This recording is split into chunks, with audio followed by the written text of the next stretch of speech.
बिस्मिल्लाहिर्रहमानिर्रहीम, अस्सलाम वालेकुम।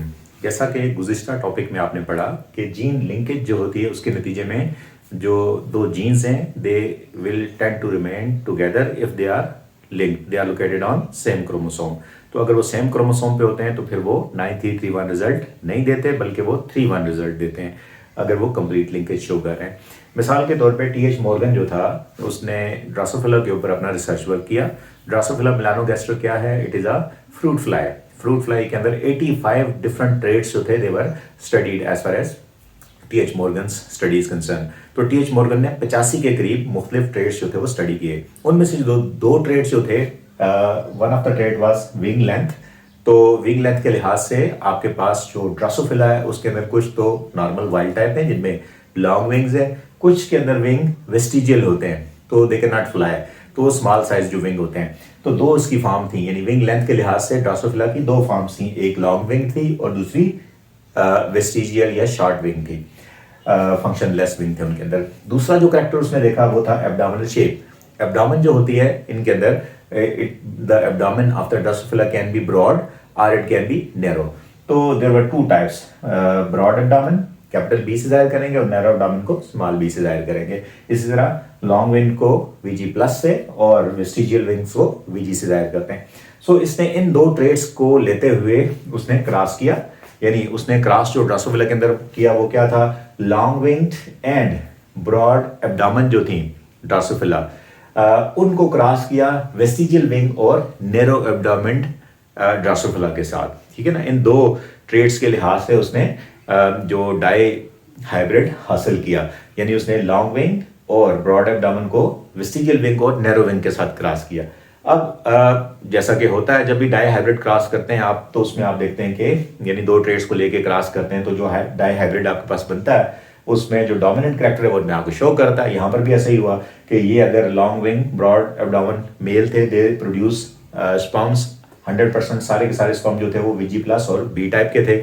इसी तरह ये फीमेल्स थी तो इनके अंदर वीजी बी टाइप के एग्स प्रोड्यूस हुए। चूंकि मियोसिस में होमोलोगस क्रोमोसोम सेपरेट होते हैं तो दो अलील में से एक अलील जो होता है वो गैमीट्स के अंदर आता है, तो चूंकि ये गैमीट्स हैप्लाइड होते हैं तो इसमें भी मियोसिस के नतीजे में जो स्पर्म्स बने वो वीजी प्लस और बी टाइप के थे और इसके अंदर भी सारे के सारे स्पर्म वीजी और स्मॉल बी टाइप के एग्स बने। अब इनकी फर्टिलाइजेशन हुई तो फर्टिलाइजेशन के नतीजे में जो F1 इंडिविजुअल बना, F1 इंडिविजुअल के अंदर वीजी प्लस और वीजी था, कैपिटल बी और स्मॉल बी, ये कंडीशन थी। यानी विंग लेंथ के लिहाज से भी ये जो था डाईहाइब्रिड था और जो एब्डोमिनल शेप के लिहाज से भी ये हाइब्रिड था। So it was dihybrid for wing length as well as abdominal shape. लेकिन जो वेस्टिजियल विंग है वो अपीयर क्यों नहीं हो रहा? चूंकि रिसेसिव है। इसी तरह नैरो एब्डोमेन की अपीयर नहीं हो रही चूंकि ये रिसेसिव कैरेक्टर है। तो डोमिनेंट कैरेक्टर वाज अपैरेंट और 100% सारे के सारे जो थे long wing and broad abdomen individual आए F1 के अंदर। नाउ नेक्स्ट स्टेज में उसने क्या किया? उसने F1 को F1 के साथ क्रॉस किया, जैसा कि आपने देखा डाई हाइब्रिड क्रॉस किया मेंडल ने। उसने राउंड येलो को क्रॉस किया था रिंकल ग्रीन के साथ। तो जब राउंड येलो को रिंकल ग्रीन के साथ क्रॉस किया था तो उसके नतीजे में उसके पास 9331 रिजल्ट आया था, जिसमें 9 जो थे वो राउंड येलो थे, 3 जो थे वो राउंड ग्रीन थे और 3 जो थे वो रिंकल येलो थे और 1 जो था वो रिंकल ग्रीन था। लेकिन यहां पर केस जरा डिफरेंट हुआ। यहां पर क्या हुआ? यहां पर 4 किस्म के गैमीट्स बनने के बजाय जब F1 को F1 के साथ क्रॉस किया, this F1 was self crossed, तो इनके अंदर जो गैमीट्स बने वो 4 किस्म के नहीं थे, वो 2 ही किस्म के थे। They were only 2 types.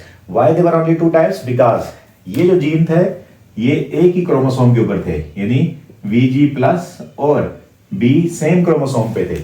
लिहाजा वीजी प्लस के साथ हमेशा कैपिटल बी रहता था और जो वेस्टिजियल विंग वाला एलील था वो स्मॉल बी के साथ रहता था। तो ऐसा नहीं हुआ कि एलील्स आर स्टार्टिंग इंडिपेंडेंटली के वीजी प्लस के साथ स्मॉल बी आ गया या कैपिटल बी के साथ वीजी आ गया, ऐसा नहीं हुआ। यानी alleles were not starting independently, they were starting dependently because they were located on same chromosome. तो जैसा आपने जीन लिंकेज में पढ़ा कि those gene which locate on same chromosome they will not start independently, ऐसे ही यहां पर भी हुआ। इंस्टेड ऑफ इस डाई हाइब्रिड क्रॉस के अंदर 4 किस्म के गैमीट्स के बनने के बजाय 2 ही किस्म के गैमीट्स बने।